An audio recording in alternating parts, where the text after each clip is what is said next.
But this is also a terrorist manual. There are stories about how to make a bomb on your mother's kitchen table, how to use your pickup truck to mow down as many people as possible. This is clearly aimed at young and impressionable Americans, British and Australians, and it's made right here in Yemen. But those who follow the call to Al-Qaeda's training camps can be badly let down, according to the man who has lost young men to the seduction of extremism. They have a narrative that says, I listened to this internet rhetoric, I got my backpack and I went to country A and then to the third country to get on the front of the jihad. And when I got there, I found out that the mullah was having boys as child sex slaves. When I got there, I found out that they were trading opium for money so they could buy weapons, while they expected us to go out unprepared, unsupplied to meet the enemy. For those with the path to jihad in their dreams, the holy war can still be plotted in communion with others. Samir, the Arab spy who claims to have infiltrated Al-Qaeda, told me there was no doubt about the purpose of the two camps he visited, nor the motivation for the Australians he observed. This is his account, an actor conveying exactly what he said to me. These Australians and other students are being trained for terrorist missions. No question. Their value is in their Australian passports. Who's running these camps? Who's in control? Well, the money, it comes from Saudi Arabia and the Gulf countries. But their leader is Anwar al-Awlaki. He is their spiritual guiding father. He is second only to Osama bin Laden. He knows that the internet is more powerful than the gun. Al-Qaeda is many things, but it's not stupid. And it understands that if it can recruit people who don't fit profiles, who can breeze through airports, who don't raise any alarms, that again, this is a very potent weapon in their hands. Australian intelligence agencies say there are at least 20 Australian citizens who've disappeared from the radar after going to Yemen. Does that surprise you? Not particularly. In another place, they might end up in an urban gang. In another place, they might be part of a drug cartel. I think it's a deeper phenomena, and some of them drift into jihadism. But the question is why? You know, I think injustice radicalizes people. The root causes are that we create an environment that makes it easy to radicalize people. And we're going to have to stop there.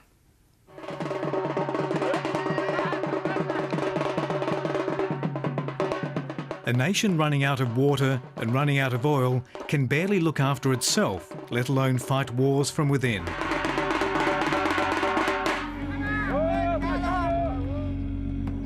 This frail state is not yet a failed state. But for as long as these deserts are fertile ground for Al-Qaeda, the world will care about Yemen for perhaps all the wrong reasons.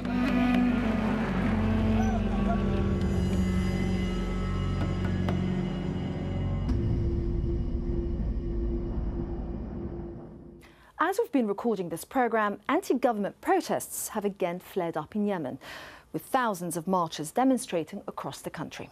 Their target, President Ali Abdullah Saleh, has said he will step down after national elections are held in 2013.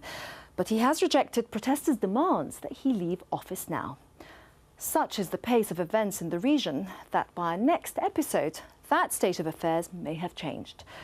That's all for this edition of People and Power. If you'd like to comment on our film or any other matter, we'd love to hear from you on aljazeera.net/English. Until next time, bye-bye.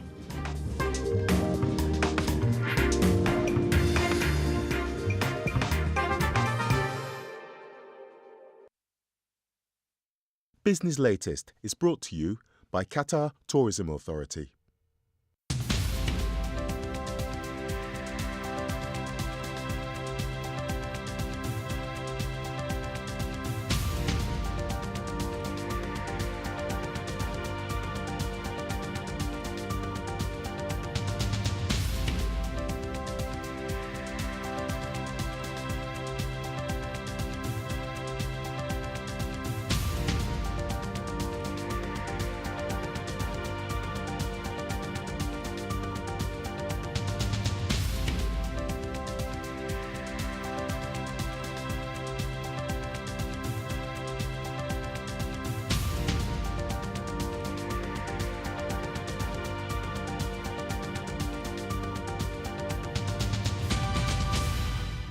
Business Latest is brought to you by Qatar Tourism Authority.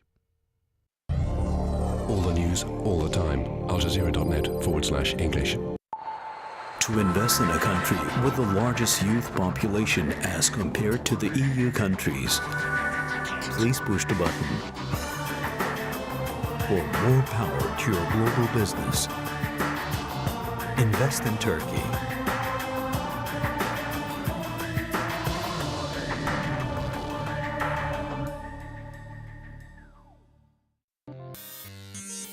As geeks take on dictators, bloggers turn dissidents, and social networks root for social justice, governments are going cyber, spying on their citizens, erecting firewalls like iron curtains, and closing down websites. We ask, is cyber-generated change virtual or real? Empire at this time on Al Jazeera. East Timor's government has declared it's time for foreign forces to leave the country.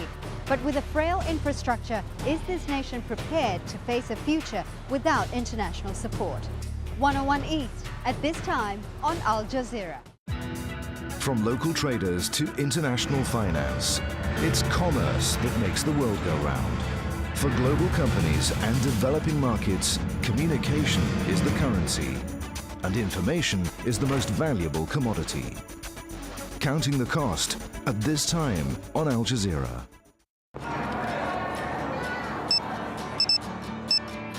Interest rate cut in the United States gave Shanghai... From the world to your phone. Al Jazeera Mobile.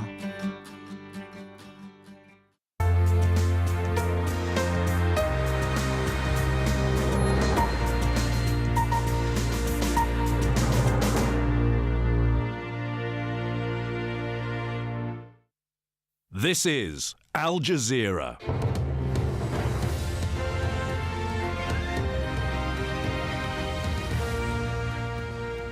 Welcome to the News Hour live from Doha. I'm Imran Garda from Al Jazeera News Centres in Doha, and our teams on Libya's borders as well as Rome and London. These are the main stories. Gaddafi's circle of friends. Libya's leader holds on to power, but is the uprising closing in? How the West was won. Reports suggest anti-government supporters are now in control.